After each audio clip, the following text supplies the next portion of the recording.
I call this order of the Siloam Springs Planning Commission to order. Roll call, please. Song, Here. Montgomery, Here. McKinney, Here. Smith, Here. Driscoll, Here. McKenzie. You've all received minutes from our last meeting. I'll entertain a motion for, oh, wait a minute. First off, is there any corrections, addition, or deletions to the minutes? Hearing none, I'll entertain a motion. I move we approve the minutes. We have a motion I'll second. and a second. All in favor? Aye. Minutes are approved. Before we get into the Planning Commission, I would ask each of the commissioners, because it's very difficult to understand who is speaking, who made the motion. When you make a motion or second, please either raise your hand or pull your mask away from your face a little bit before they can see who you are. Thank you. First item on tonight's agenda, significant development, SD 2101, Ben Rhoads. Yes, thank you, Mr. Chairman and Commissioner. I'm Ben Rhoads, Senior Planner. So before you is a significant development permit that's occurring at 316 North Hico Street for the Simmons Food. The request is to build a 61,343 square foot building expansion to the building, as well as making some renovations to the interior of the building. This will go before the Board of Directors next Tuesday. Here you see the full site plan. The expansion is basically this section here that I'm circling. It's going over a previously paved area that had been used for truck parking. Because this site is already developed, stormwater detention is not required, and the parking is being restriped as the existing lot. Therefore, no additional islands or landscaping is required. The parking, as I said, is considered existing. The same is true also for the driveways, which are both existing and are not proposed to be changed. Here is the plan overlay. So this just basically shows you how the project will appear in the environment. And Hico Street is up on the right-hand side there. And here you see the landscape plan. So they are providing some landscaping, which are new shrubs, out along the frontage here, as I'm circling. There's also a heavily wooded area south and to the west. So no additional landscaping or screening is required because of the extensive wooded of the area. Here you see the what was provided as the elevation view. This is what the property will look on its front. We believe this is the east-facing elevation. And lastly, here we're looking at the site view to the north. So you can clearly see the area that's being prepped for the construction, with the demolition of the interior area for the renovation, as I'm circling there. Staff did ask about the odor issue, and the applicant has indicated that they will be using a special wastewater pretreatment program that will keep this issue at bay. Staff is recommending approval with 2 suggested conditions.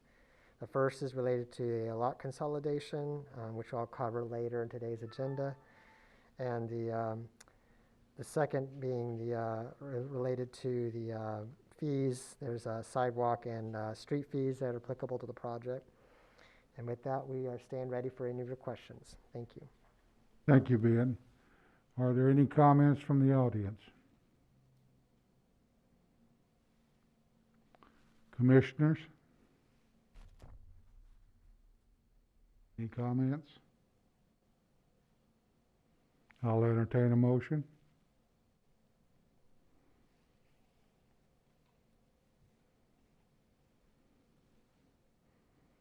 I move we approve significant development permit 21-01 with the conditions laid forth by the staff that the applicant shall file the associated lot consolidation and the right-of-way closure, and that the applicant shall pay street and sidewalk fees to the amount that the staff indicated. We have a motion. Is there a second? Second. We have a motion and a second. Roll call, please. Montgomery. Sally. Yes. Yes. Smith. Yes. Driscoll. Yes. McKenzie. Yes. Song. Yes. The motion is approved. The significant development SD 2101 is approved. It will go to the Board of Directors on February the 16th. Next item, Ben.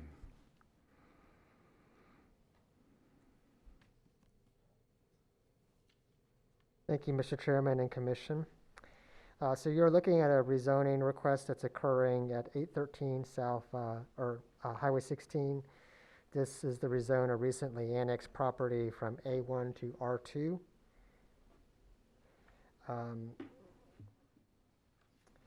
Here you see the site plan. This is rezoning for the interior area here, and I'll just circle that there for you. So this was a previous enclave that was annexed in, came in as A1, and they're wanting to get that back to R2. As far as the future land use map, this is set to be mixed use, which is appropriate for residential and commercial. The proposed R2 does fit within that designation. And finally, here you're looking at the site view, again to the north. You can see a variety of housing types, most of which are single family abutting to the property. You will also note that the property is developing to the east, and that will also be single family as well. Staff has no conditions, and we are available for any of your questions. Thank you. Okay. Is there anyone from the audience who would like to address the rezoning development permit?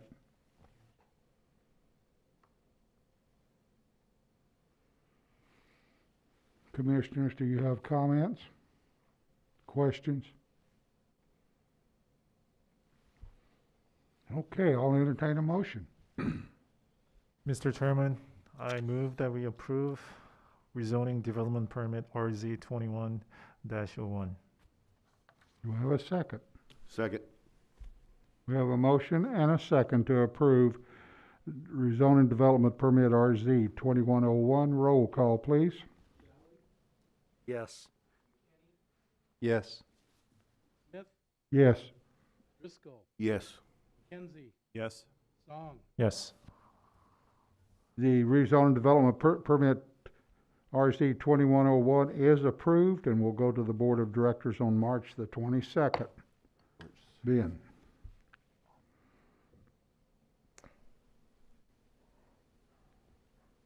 Just on that last time, I believe it was March 2nd, Oh, not the 22nd. my apologies.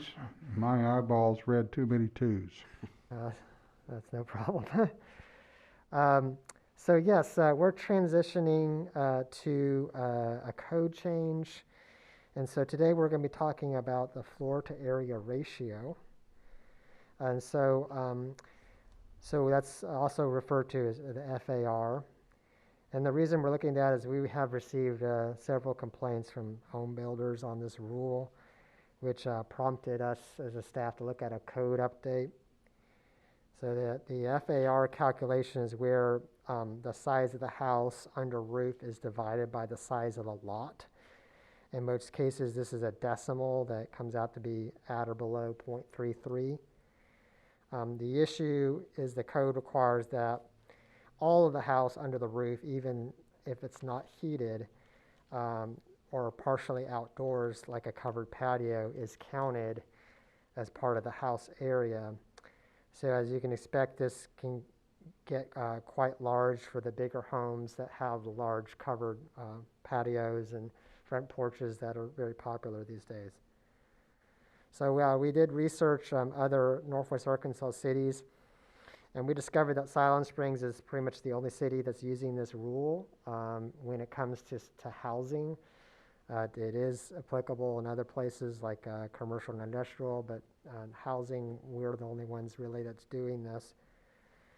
Furthermore, when you take into account the height limit and the lot coverage rules that are also in the zoning, which that basically says how much a lot you can pave over, the FAR loses a lot of its relevance as the size of the houses are already restricted by these other rules, you know, the height being how tall it can go, and then coverage, how much of the lot you can pave over.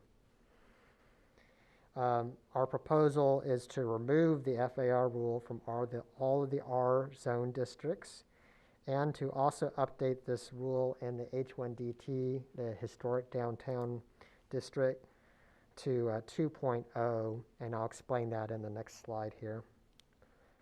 So I'd like to provide a little bit of a graphical explanation just on FAR, because it is one of the less commonly known rules that we have to follow.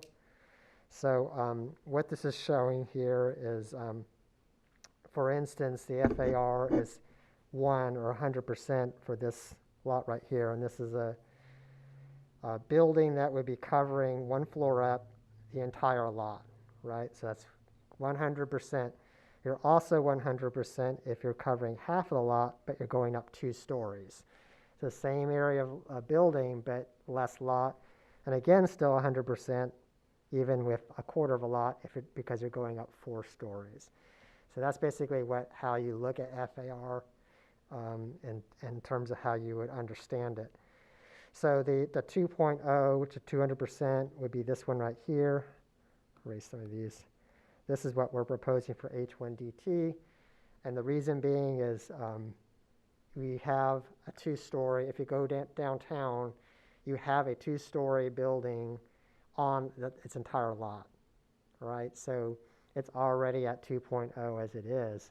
So we're just trying to update the codes to match the actual built environment, not changing the codes to change the built environment, if you will. So with that, we are recommending approval of the ordinance as presented, and we stand ready for any of your questions. Thank you. First thing, are there any comments from the audience? Hearing none, commissioners. Do you have any questions of Ben on the ordinance change? So Ben, you're changing it to 200, is that what you said? Well, the actual code way of showing it as 2.0, Okay. but when you multiply that out, it ends up being 200%. It's just Percentages. decimals to percentages, yeah. So. Would there ever be a situation where you would need more than that, I guess, or that would just need to come to you all for? Yeah, I mean, I wanted to be really careful about that because I didn't want to go too far in the direction of allowing too much density. There's nothing that I found in the downtown that exceeds 2.0. But in theory, yes, if there was a 3rd story added onto a building, you know, and it filled up the entire lot, then we would need to talk about, you know, what that would be. But in that case, they probably would just get a variance or something like that, you know. But if there's something like that now, this wouldn't impact an existing structure. No, none of the code changes will impact anything. If we do happen to find an existing structure that doesn't follow this rule, we're not going to penalize that. It's considered grandfathered in.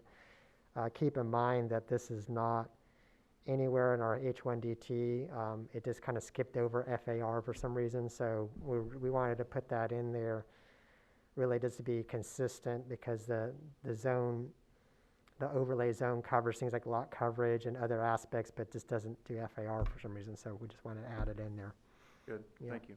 Yeah. Just for clarification, what does BCR stand for? Yeah, so this graphic came from a website, so I didn't actually make Okay. it. But it's referring to the lot coverage. Okay. So the top is the FAR. I think that's building coverage ratio is the actual term they're seeking. So you're 25% across all of this because you're only taking up the coverage of 25% of the lot. Right. And FAR was there to make sure that we have some space on the lot, not the building. So green space. Was that the intention? Well, the intention of FAR is to really control or regulate the size of a house or Right. building on its lot. So going back again with residential, Right. that's kind of controlled already with the lot coverage and the height. Setbacks. But the FAR is a third way to do that, Okay. to saying that your house size can only be so large for the lot. Yeah. Yeah. Got it. so- Thank you. Ben, I have one last what-if question. If a vacant lot were to become available or is available in the downtown area and someone wanted to come in and say, build a 5-floor parking garage, would this be affected at all? Let me think about that. We'd have to consider whether it would be considered a building area or just a exterior garage. But if it's 5 stories, it probably is going to have problems with the height limit. Anyway, we have a height limit. So, yeah, we would just have to talk to them and figure out what scenario might work with the codes. Gotcha. Yep. All right. Okay. Any other questions from commissioners? I'll entertain a motion for approval.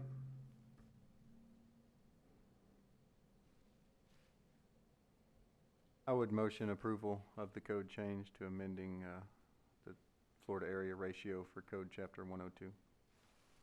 Second. Second. Roll call, please. Yes. Smith, Yes? Driscoll, Yes. McKenzie, Yes? Song, Yes. Sally. Yes. Code revision has been approved by the Planning Commission, and that brings us to board-approved permits, Ben Rhoads. Yes, for the next review item, I'm going to be presenting both items F1 and G1 on the agenda together, since they're both recurring on the same property. And then I'll open it up for questions after presenting item G2. So for the first permit, you're looking at a right-of-way closure and lot consolidation combination. This is a requirement as one of the conditions from the Simmons significant development permit that you looked at earlier in the meeting. The request is to close 2 unused alleys and to combine all the existing lots and blocks of the old subdivision into one lot for the facility. This is really generally considered a housekeeping measure and will not result in any physical changes on the property. Here you see the site plan, the lots that are being converted into a single 15.72 acre lot. This is similar to what happened with the Simmons facility that was on East Ashley Street a few years back. It's about maybe a half or 2 blocks away to the east of this site. So here is a close-up of the site plan, just to show you a little bit better, more zoomed in, the old alleyways that were platted back in 1882. These were just kind of left over, never been closed, and so that's just kind of cleaning that up right now. And then here's the site view. This is looking over to the kind of the same site view from before, but we've shifted it over a little bit to the west, just to show you a little bit more the area where those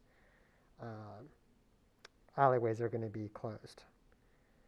So moving on the agenda, we're looking at a lot split that we received out on South Elm Street. This will go to the board on the February 16th for easements. And here we see the site plan. The intent here is to split this into a larger lot, or split the larger lot into two to allow for an additional house on the new lot there, 6D. So with that, staff is available for any questions on what I've just presented. Excuse me. Thank you.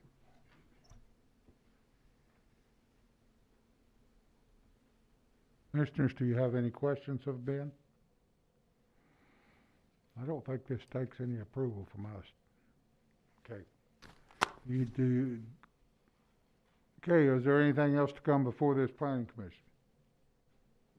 Just a reminder that next week is the joint workshop on the comprehensive plan. So you'll be getting more information about that too. Great. So, Next week, we gotta do it again, huh? so Okay, if there's nothing else to come before this planning commission, I would entertain a motion. So moved. We have a motion to adjourn. Second? Second. All in favor? Aye. Aye. Aye. Opposed? We are adjourned.